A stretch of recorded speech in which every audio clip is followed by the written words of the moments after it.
Hi everyone, I'm not in the workshop today, as you can probably tell. I'm in my home. I thought I'd make a quick video showing you around my house and also talking about some of the projects that I have inside, some of which have been featured in previous videos and others which haven't. I moved in here 6 years ago.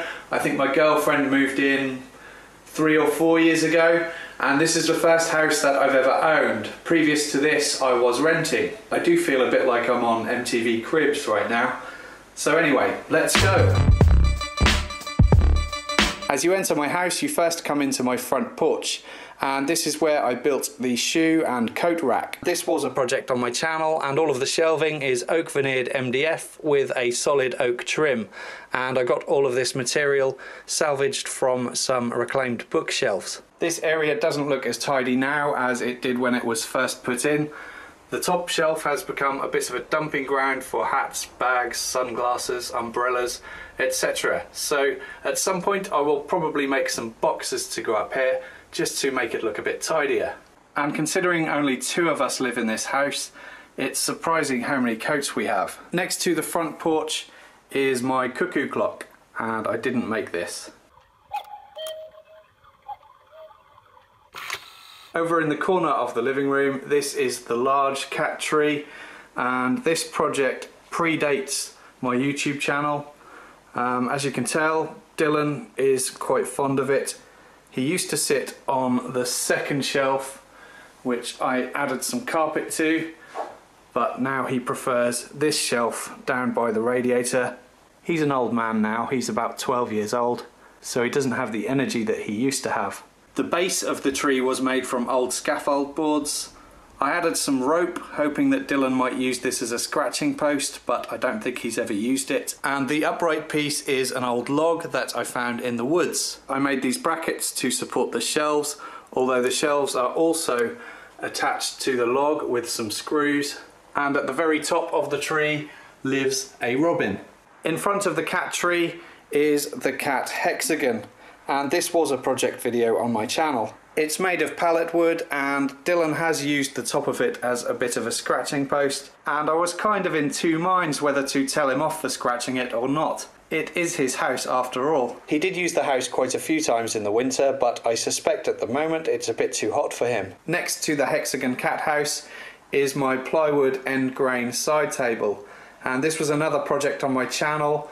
I absolutely love this thing. It's definitely my favourite piece of furniture overall. Some of the plywood that I used for this tabletop was not the best quality, and one of the pieces has formed a slight crack. That's unfortunate, but it's not really a big deal, and at some point I will fill the crack with some rustic pine brie wax, and I don't think it'll be too bad. This table sits right next to where I normally sit, so it gets a lot of use, and on the shelf below you can see it's a mess of cables. I've got my phone chargers plugged in, that sort of thing. I mainly like this table for how it looks. I really like the tabletop, I really like the frame, and I hope to make something similar again one day.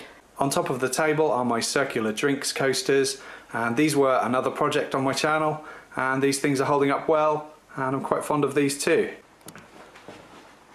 Over here, hung on the wall, is my ukulele. This was another project on my channel, and I also made the mount that it is hanging on, although that wasn't a project video.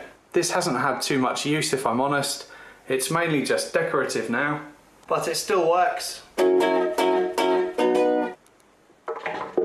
Down here on the floor is the hexagon cat scratching post, also featured on a video on my channel, and this has been really popular with Dylan. He's used it pretty much every day. Behind the scratching post are some shelves that I made from some old desktops salvaged from an office clearance, and this project wasn't featured on my channel. These are plastic coated melamine, nice and easy to keep clean, and they're mounted to the wall on some battens which I've just painted the same colour of the walls so that they blend in. I cut some holes at the back of each shelf so that I could run some plastic trunking down there to hide the cables. At the bottom is a compartment that I made just to hide all of the power cables and some gaming and DVD stuff. This door is completely loose, it's not hinged, and it just stays in place with a magnetic catch. Above the fireplace I've got this nice Art Deco style mirror which I bought from a shop here in the UK called B&M, And below it I've got a 1930s style clock which I picked up from a shop called Wilkinson's here in the UK. Neither of these items are expensive, but I think together they look really cool. And beneath it is the fireplace, to which I've added some decorative logs. Here is the oak herringbone pattern coffee table that I also made on my channel. This thing's holding up well, but to be honest, I'm less fond of this one. I do have an idea for a build to replace this coffee table, but my girlfriend is quite fond of it, so I'm not sure whether that will go ahead or not. For me, it's the legs on the table that I'm not so fond of. I don't think they're in proportion to the top. I think they needed to be slightly thicker. Over here in the corner, one of my very old project videos, this bandsaw box, and I think this still works. Yes. And over here I've got my hexagon mirrors. I bought these in IKEA, and you can probably tell by now that I'm quite fond of hexagons. Over here is the treasure chest style blanket box. This was another project on my channel, and I'm very fond of this thing too. This is probably my second favourite piece of furniture that I've made, and you can see here that it's being used to store the blanket that usually comes out in the winter. So onwards into the dining room, and these shelves were featured in a project video called Angled Alcove Shelves. These shelves were made from the same reclaimed melamine material that I used in the living room alcove, as were the shelves over here where we store our record player and records. Over to the wall on the left, and this is the mid-century sideboard that I featured in a restoration video. This wasn't in great condition when I bought it, but it's looking pretty good now. Opposite the sideboard is the dining table, which was also featured in a build video. And this thing has been holding up okay, apart from a small area where the Danish oil finish has been damaged, so I will probably refinish this tabletop at some point. And then over here we have the corner of shame. This is a bunch of stuff that I haven't been able to find space for in the workshop, so for the time being it lives here. So this is the sort of thing that my poor girlfriend has to put up with living with me. I had two of these solid mahogany wardrobe panels. One of them I've used in a project recently, which will be coming soon to the channel. I've also got this half sheet of plywood, and behind it another couple of pieces of melamine. And down on the floor I've got lots of pieces of perspex that were also salvaged from an office clearance, and I'm not quite sure what to do with those yet. I've also got a bunch of tools that are either in need of repair or they just aren't very good, and I've replaced them. In this bag I have 4 solid oak dining table legs. I actually found these on a night out and carried them home.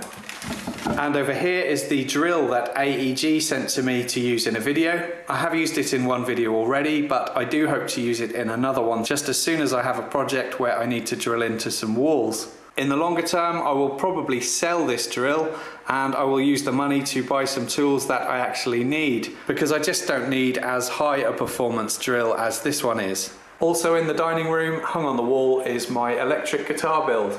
This was featured in a series of 9 build videos, and I also made the mount that it is hanging on, but I didn't feature that in a video either. The build videos for this guitar didn't do so well when I first uploaded them, but lately there seems to have been a resurgence in their popularity for some reason, and I've gained a fair few subscribers from those videos too. I've also had a lot of comments about whether I make guitars for sale, and a lot of people seem to be interested in buying this. I don't have enough time. I would love to though.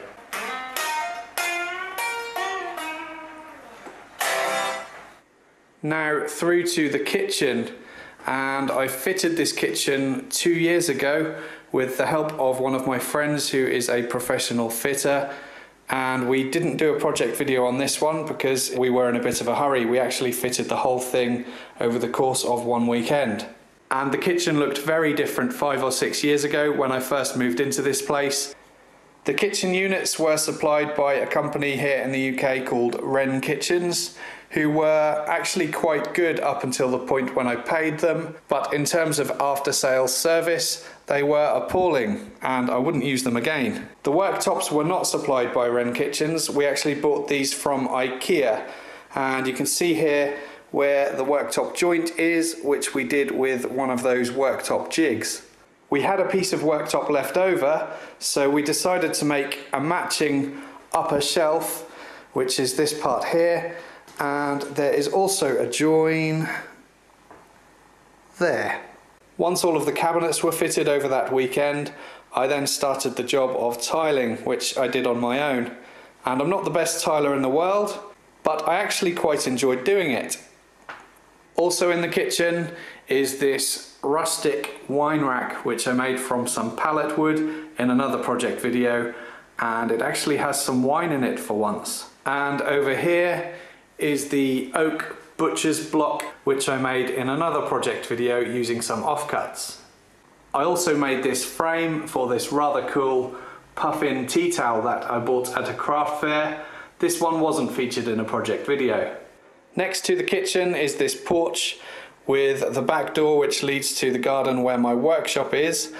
And over here on the right is my boiler cupboard, and inside the boiler cupboard is where I hang the clothes that I usually wear in the workshop. And I try to remember to hang up my clothes as soon as I come in from the workshop so that I don't get sawdust everywhere. And down here on the doormat are the shoes that I wear in the workshop. I used to wear some proper steel toe cap safety boots, but they were actually damaging my feet quite badly. They were no good for standing up in all day, so I'm actually now wearing running shoes, and they're much more comfortable.